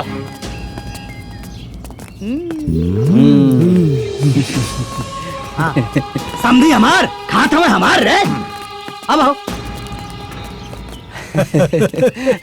अरे अब रे जवन कहा तुम्हें को बुरा बात किया, हम हाथ जोड़ के माफी मांगते हैं। अरे कौन बात, चल आई रिएक्शन लेना इसका। ए भैया, कहिया ले तोहनी के बाप बेटा के इजा रहे एक बा खाए एक बा। रे सारे, अगर हमारे समधी जी के कुछ बोलबे रे मारा फाड़ जाइबा। तोरा सीना में कौन मुंह दर रहा रे? तू अपने समधी के गर्दन में बेशरम के बोर्ड टंगवा दो। अब जाना तुम मारब रे। अरे हम तू 1 फुट खावा 2 फुट के हो लेबा। बात किनके पूरा मत। हाँ चल हट। मारा सराव गिरा के तो के। ए बेटी, अब तक गांव वाला लोग भी हमने के ताना मारत ताड़े। हाँ दीदी, अब तो बड़ा लाज लगाता। अब तो पूरा गांव वाले यही कहता ना कि बेटी बहन के घरे कबले बैठ के खाई हंसा। ए बिटिया, तो हमने के यहाँ से चल जाएगा। थू होता। अरे हम सबके नाम इतिहास में लिखा जाए। इतिहास में नाम तो जरूर लिखाई माँ, और लोग वो नाम के फक्र से यादो करी। अगर रवा लोग ये लड़ाई से पीछे हट जाए तो हमने के अपना मकसद में कामयाब ना हो पाए। हम देख ले बानी रवा लोग के वो पल पल की तड़प और वो दर्द हमरा दिल से नहीं खींचात। ये लड़ाई वो हर बेटी वाला खातिर बाटे, ताकि फिर कभी केहू के घर ना बिका। रवा लोग हमारे साथ दे। ए बबुनी, केहू कुछ भी कहे, यहाँ से कोई ना हिली। तू चिंता मत कर, तोर जोन मन करे वैसे ही एकनी के तबला बजा। बाकी हम सब यहाँ डटल रहब सब। हाँ दीदी, हम साथे बानी।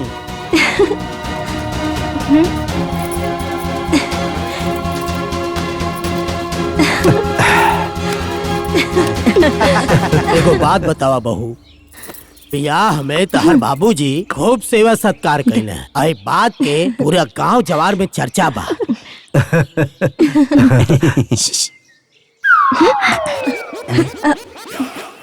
अच्छा बाबूजी, ननन जी के शादी में राव आदर सत्कार ना भइल रहे का? अरे आपन सेवा सत्कार तकनी के खूब करावेला सन। जब आपन बारी आवेला तकनी के नानी याद आ जा। एकदम सही कहानी। हे महाराज, अरे रउआ पीतर के थरिया में ना खैले रही का? अरे पितरिया थरिया छोड़ी, हमरा बरा एकनी के पतलू घट गइल रहे। रउआ लोगन के कपड़ा सिलाई रहल के ना? हाँ हाँ। अरे हमार कपड़ा तो छोड़ी, हमारा बेटा के 3 पीस तय रहे, लेकिन 2 पीस मिलल। 2 पीस दहलसन और हमरा के धोती दहलन जौना के कोरी ना रहे। बहुत गलत भाई। भाई साहब, हाँ, वो बंधनवा छोड़ाई, सोनवा के सिकड़िया मिलल रहे कि ना मिलल रहे? हम बताई ना। सिकड़ी तो तय रहे, लेकिन आज तक ना मिलल। पूरा बुड़बक बना के हमरा बेटा से बियाह करके हमरा के बुरी तरह ठग लेहला। ये तो बहुत गलत भइल। अच्छा बाबूजी, हाँ, और काका तय भइल रहे? छोट मोट सामान तो छोड़ा दुल्हन, शादी में 4 चक्का तय भइल रहे। आ 4 चक्का की जगह 2 चक्का देले सन, वो मार्केट के सबसे 3rd क्लास के। 1 नंबर बुड़बक बना के हमरा बेटा से बियाह कर लेले सन और हमरा के ठग लेले सन। अच्छा बाबूजी, अब वसूली ना, है ना? अब वसूली। दुल्हन जौन तब न देहला सन तब का दिया सन, देवे के सरदा भी तो होके के चाही। यह बात सही बा, लेकिन बाबूजी, हमार बाबूजी ई लोगन के हर श्रद्धा के पूरा कहिए कि ना? रवा कराई ना? कराई ना। कई लोग हमार बाबूजी से जौन जौन चीज मांगले रहनी, हमार बाबूजी हर चीज देनी है। अरे उसे बढ़ के देनी है। तो रवो मांगी। मांगी हमारे ससुराल के ना परिस्थिति आज बहुत अच्छा बा। हो गइल बा। केहू के पल्ले करोड़ों होखी, मगर बिना मांगे केहू देवे लगा हो समझी जी। सही कहानी है दादी, केहू ना देला। कहावत अब कहावते रह गइल भाई साहब। जमन लोग कहत रहे बिन मांगे मोती मिले, मांगे मिले न भीख। अरे आज के जमाना में बिन मांगले 1 गिलास पानियो नहीं के पूछत छे ना मिली। सही कहली। अरे मांग ली समधी जी, मांगी। मांगे के तो हम कई बार मूड बनौली, बाकी हमार बेटवे नानुकुर कर देवेला। बाबूजी, हमार गोलू के जीजा कब अपना बाप चाचा के सामने कुछ बोले ले का? ना ना रउआ कहे सुनता नीचे। अरे बाप बाप होखेला, बेटा बेटा होखेला। अरे समझाई ओकरा के बढ़िया से। आ जदी ना सुने नु तो देव दुगो थप्पड़ मिला के। हाँ। और बाबूजी, एक बात ना याद रखिए, रउआ अपना हक खातिर लड़े जाता नहीं तो पीछे बिल्कुल नहीं के हटे के। ना दुल्हन, अब तो पूरा बकाया वसूलबे करब। अति है तो इनकर बाप। काहे समझी जी, कहाँ रहला हमारा आज? यहाँ रस मंजरी पर रस मंजरी खत्म हो जाता हो। बैठा बैठा। बैठी। बैठी। रुका, हम बैठे लेके आए, हम सीरियस मैटर पे बात करे आयल बानी। अरे महाराज, आज तक बहुत सीरियस रहनी जो बात करब। यह तना सीरियस रहला के तू लोग फायदा उठेला लो। का बात हो बाबूजी? ए चुप रह, जब बात हुई तब तोहरो समझ में आ जाई। समझे जी? हाँ। एक बात बताई, बोला। रहुआ अपना बेटा के बियाह कैली और श्रद्धा पूरा भइल तो हमरो श्रद्धा पूरा कर दी। कौन श्रद्धा हो भाई? ए भैया समधी जी का लागत अब बियाह करे के मन करा। ये उम्र में देखी लो रहुआ लोग मजाक के मूड में बाड़ी, लेकिन हम मजाक के मूड में नहीं थे। हमरा यहाँ रहुआ बियाह कैले रहनी तो 4 चकवा तय कैले रहनी, दहनी मोटरसाइकिल हमरा के कुर्ता धोती तय कैले रहनी, खाली कुर्ता दे दहनी, सिकड़ी तय कैले रहनी, सिकड़ी न दहनी। बताई हमार श्रद्धा पूरा करी। बाबूजी इतना दिन बियाह भइले हो गइल और तू ये सब का शुरू कैले बड़ा? तो चुप रह। आज तक इनकर बेटा दहेज के पीछे में बोलल बड़न, कितने बोला ताड़े? एक मिनट बात खाली चैन को है ना और गाड़ी का। एक मिनट अरे रुका महाराज, हला तो के चैन देता ही। ए विवेक निकाला घर से गाड़ी उनके देता। हाँ ए समधी जी का भाई? अरे केहू से लेके केहू के दिहल ई कौन से चालाकी बा? अरे हमार बेटा बड़ी मेहनत से हमारी पोती के लिए बनौले ह। अरे तू मेहनत कई के अपना बिटिया के खातिर बनाई। हमें तेला बेला में पड़े वाला नहीं थे। हमरा चाही तो चाही, नहीं तो राहुल बेटी यही जा रही। तोरा के जाए को जा बिटिया मान ना जाई है। खाली बेटी दबाव ना। तो चल। अरे ऐसे कैसे जाबा? जाके दिखाओ। रोक के दिखावा। रोक के दिखाओ। चल निकल निकल।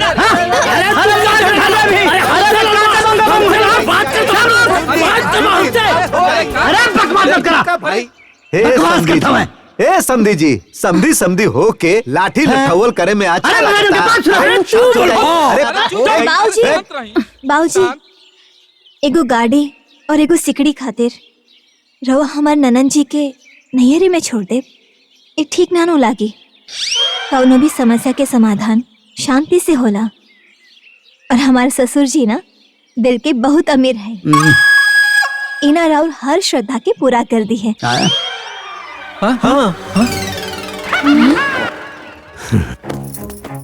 दुल्हन बैठा रहा। कौन जरूरत रहा ही कहे के की जवन लेवे देगो के हम कुल पूरा कर दे। ओ बाबूजी अगर दोनों समधियन के बीच में लाठा लाठी हो जाए तो का प्रतिष्ठा रहे? अब बताओ। और सच कहे बाबूजी जौन तय भर रहे देवे के वो देवे के चाहे।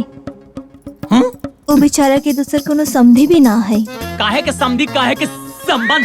ऐसा समधी के गले में हाथ लगा के बाहर फेंक दे के चाहिए। चाचा जी अगर दामाद जी के सामने उनकर बाबूजी के आप इतना बुराई करब तो दामाद जी के ठीक नानो लागी। बात तो सही है बा। यदि हम रउआ लोग के इज्जत करत नहीं तो रउआ लोगन के हमरा बाबूजी के तो इज्जत करे के चाहिए। का इज्जत कर लीजिए? बियाह के इतना साल के बाद ये दहेज लेवे का कौन टंगी चलता?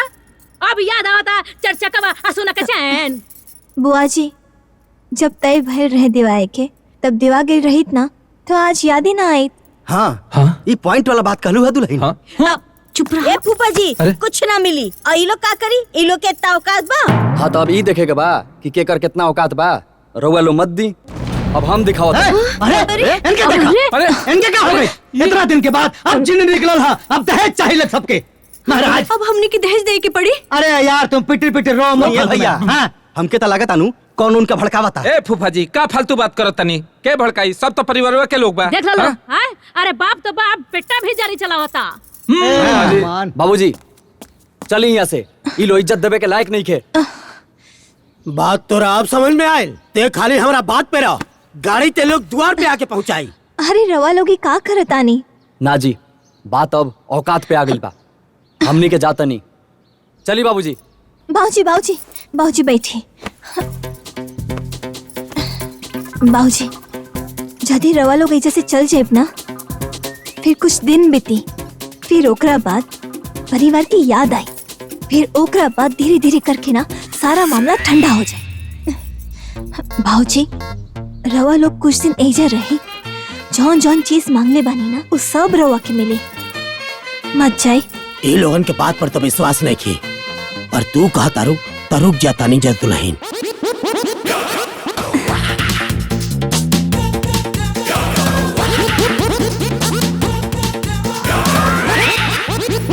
मन तो यह कह रहा था कि उठाई लाठी और दौड़ा के समधी के मारी और मार के भगा दी।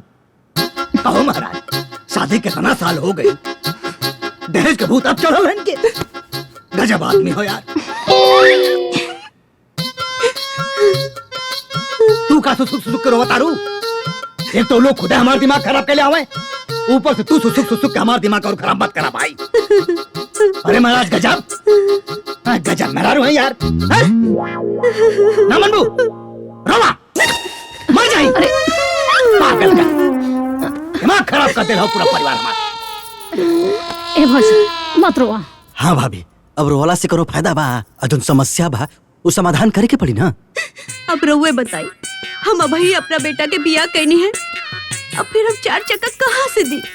हाँ? अरे भौजी ये सब धमकी हो, तू इतना सीरियस मत होका। जौन दिया गल तौन दिया गल, बस बात खत्म। और नहीं तका। हे बबली, जहिया तोरा बेटी के सामने ऐसे होई ना, तहिया तोरा के पता चली। हाँ? अरे तू हमरा के बुद्धि मत दा। जेकर बेटिया माटी पे रही, अरे ते का जाने प्रीत पर आई।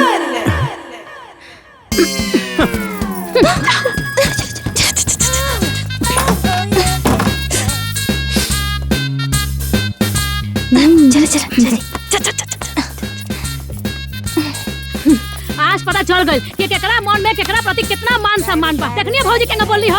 हाँ तो तोहरा का जरूरत रहला हर बात में कि हर बात में लवर खुद लाके? अरे चुप रही, अपने समाज के नु बोले गई हो। हमरा का पता बा कि हमरा भौजाई के मन में इतना कुर्सी पाल के बैठल बाड़ी। हाँ तो ससुराल छोड़ के नैहरे में अड्डा जमाईबू तो बेइज्जती होखबे न करी। ए बाबूनी, एगो हमरा घरे देखा कि कितना श्रद्धा कैनी है, आ एगो तोहरा घरे। अरे तहरा घरे बिटिया छोड़ के बहन के तो कोनो कदरे नहीं हो। और न का बुआ जी, देखी ना बेटी के देवे के तय भई रहे कब और दिया था अब।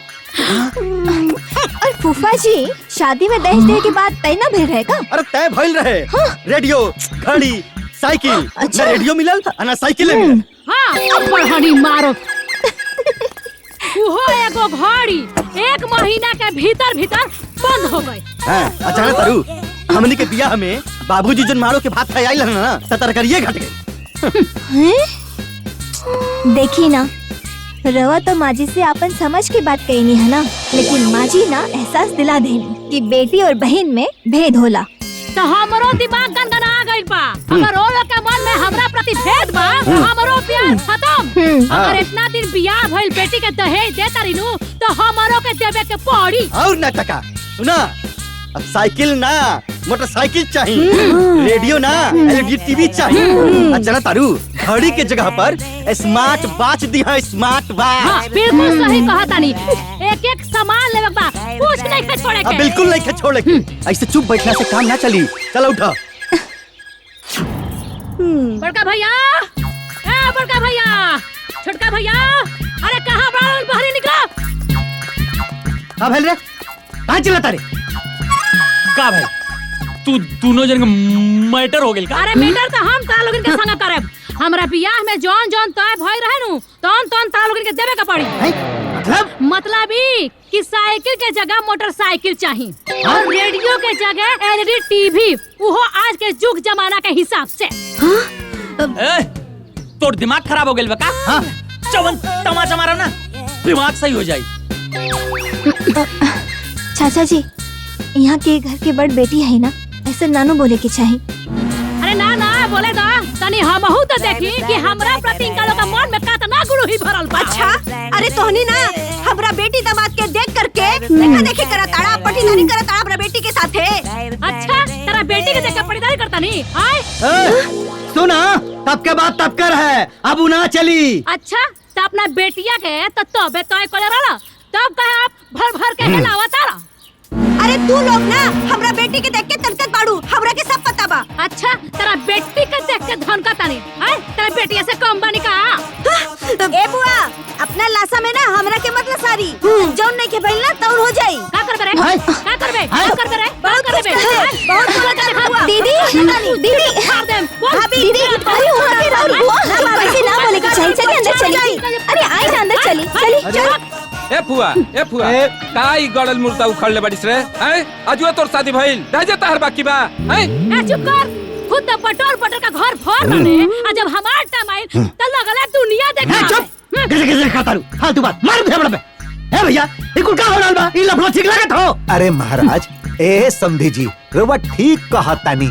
अब बाकीर बहन बेटी के देला से कुछ कम ना होखेला। हाँ, बहन बेटी की देवे से कम थोड़ी होला। अरे जौने घरी बियाह भइल रहे अपनी औकात से ज्यादा दहे रानिया। रार औकात रहे का बात लेवे के हैं?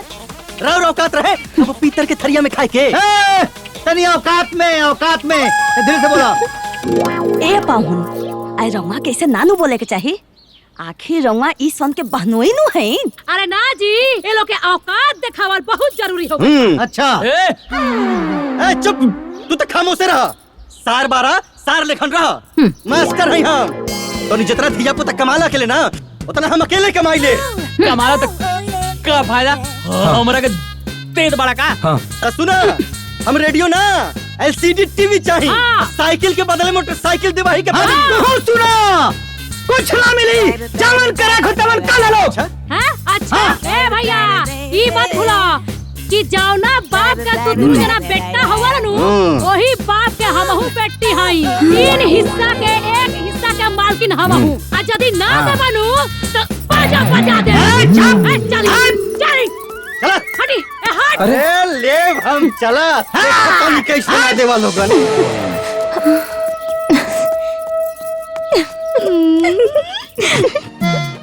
अब चाहे आबाद हुई चाहे बर्बाद, ई सब करे खातिर तो पैसा के बंदोबस्त करे ही के पड़ी ना।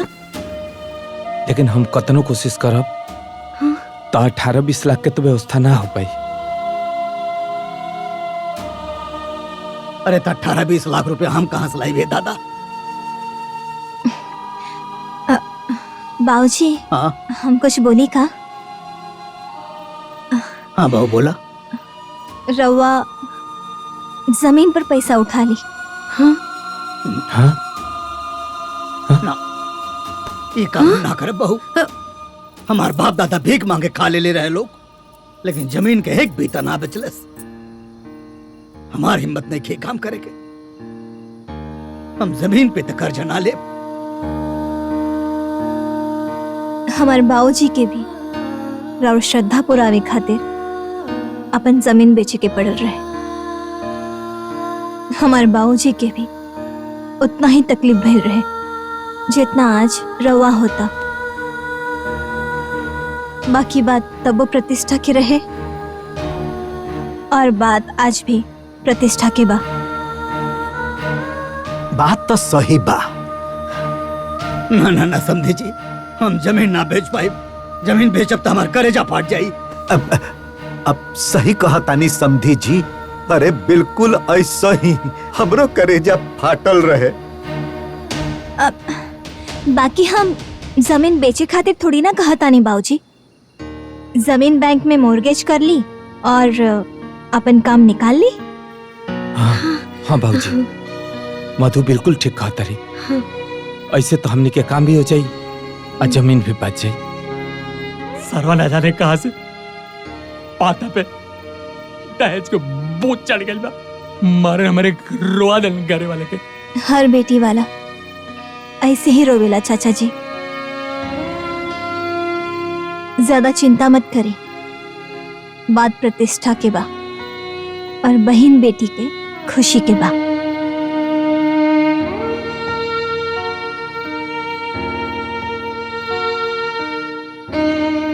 ठीक बाबू, कल हम बैंक जाए।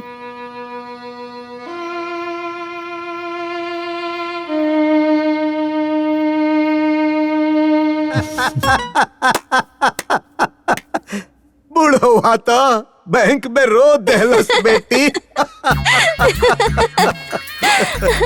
जे बेटी वाला के रो बाई ओकरा के तो रोवे के पड़ी ना बाबूजी। काले कपड़ा नापावे शोरूम में जाए वाला बना लोग। हाँ हाँ तो अपन कुल बतला बहुत अच्छे से लिया बाबूजी। ठीक बा बेटी। आई दहेज लोभियन के मुंह पे एगो तमाचा होई। हाँ हाँ बाबूजी। ए बेटी जब अपना पे गुजरेला ना तब पता चलेला कि तकलीफ का होला। सब एक हमरा के बर्बाद करके घर छोड़ के चल गए। पता ना कहाँ से ओकरा के हमनी के बराबरी के बोझ चढ़ गइल बा। वो कहल जाला ना, लाभ हानि जीवन मरण जस सब जस विधि होय।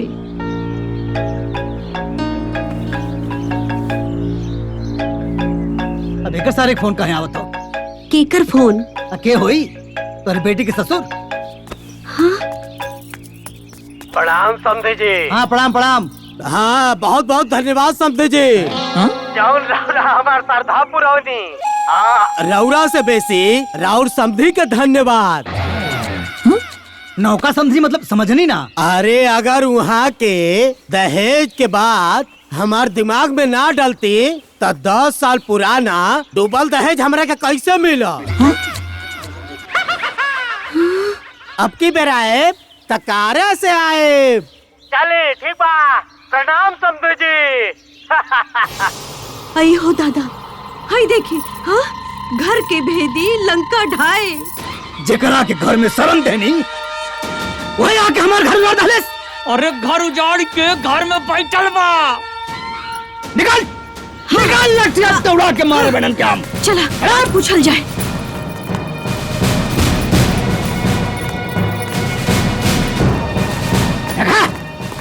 भाई सानियन बैठ के हुरत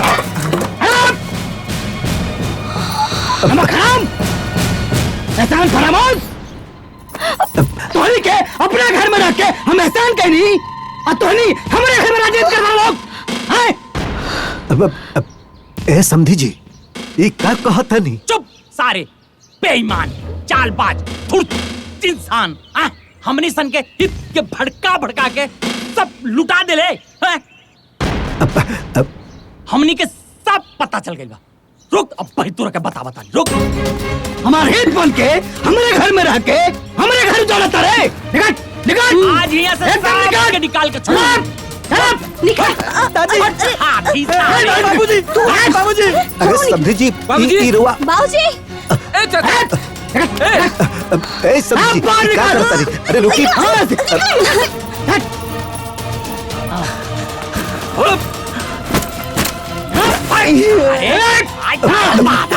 समझी जी बाबूजी बाबूजी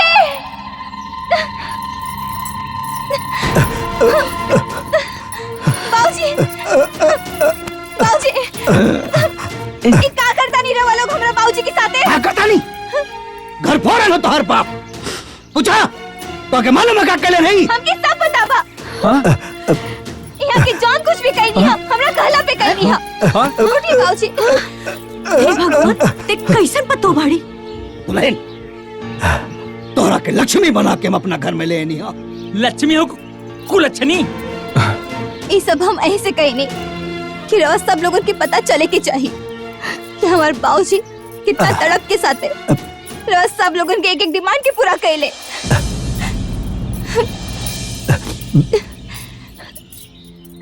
दिल भी एक जैसे होला, दर्द भी एक के जैसे होला, आंसू भी एक के जैसे होला। ओकरा बाद भी ये बेटा वाला एगो बेटी वाला के दर्द काहे नहीं के समझत?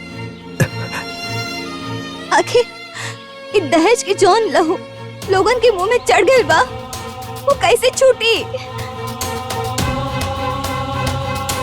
ये घर से खाली हमार बाबूजी, हमार माई, हमार दादी, हमार भैया ना, हम वही घर से जाए। काहे कि हमार बाबूजी के बाजू में अभी उतना दम बा कि वो अपना बेटी के जीवन भर अपना साथे रख सकीले। एगो बेटी के कन्यादान देला के बाद भी लोग लाज मर्यादा सब भूल के अपना बेटी के ससुराल में पानी पिए ले, अन्न खाई ले और साथ ही साथ समाज के ताना भी सुन ले। इस सिर्फ और सिर्फ रोज सब लोग उनके सबक सिखावे खातिर, एहसास दिलावे खातिर। बाकी अब हम ऐसा ना रहा, हमने के जाता नहीं सर। चलिए बाबूजी। मधु, ए मधु, अरे रुक जा।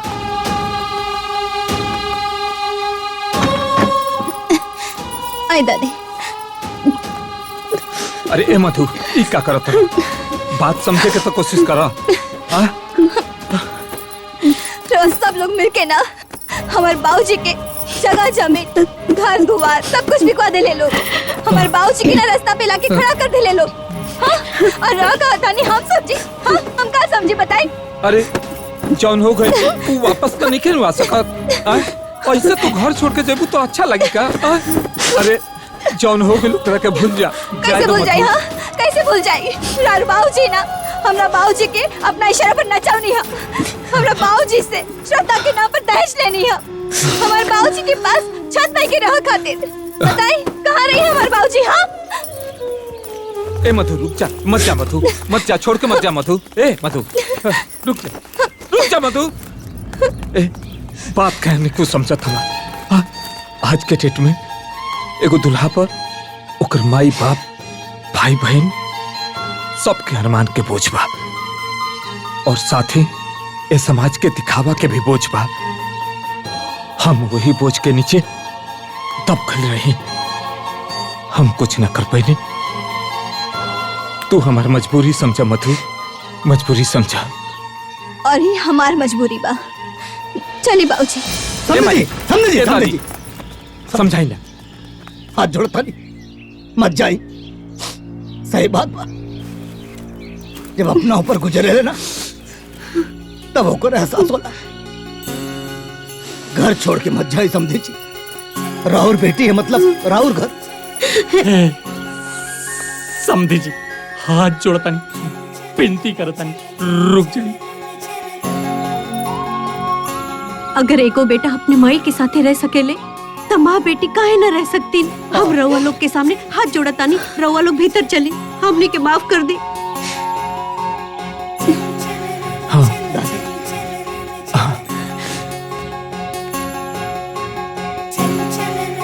दादी रहुआ तो हमारे माई की उम्र के बाद रहुआ सब यहाँ से चल जाए तो हम पाप का प्रायश्चित कैसे करब? घर छोड़ के मत जाए लोग। ए समधी जी, एक तो पहले ही हम अपना बेटी के घर के अन्न खा के गलती कर देले बने। अब फिर वही गलती मत कराई। समझे जी को बात बताई। सारा नियम कानून खाली बेटी खातिर काहे होला, बेटा खातिर काहे ना। हम आज इस समाज के जितना नियम कानून रहे सबके विरोध करता नहीं और रहुआ से हाथ जोड़ के अनुरोध करता नहीं। घर छोड़ के मत जाए। बात तो सही कहा तनी। सब नियम हम बेटी वाले के खातिर काहे? हमनी के राउर के अनुरोध मंजूर बा।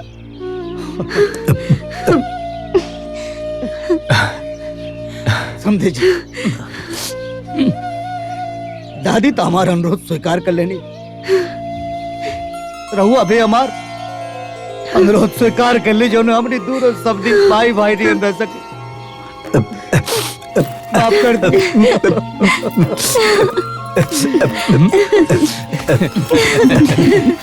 दादू जी अब तो रुकही के बा। सब कुछ खाना पीना हो जा, बहुत तेज भूख लागल बा।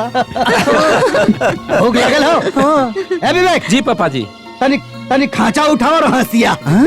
जाके खेत से एक खांचा बरसिंग काट के लाओ और उनके तबाह के खिलाओ।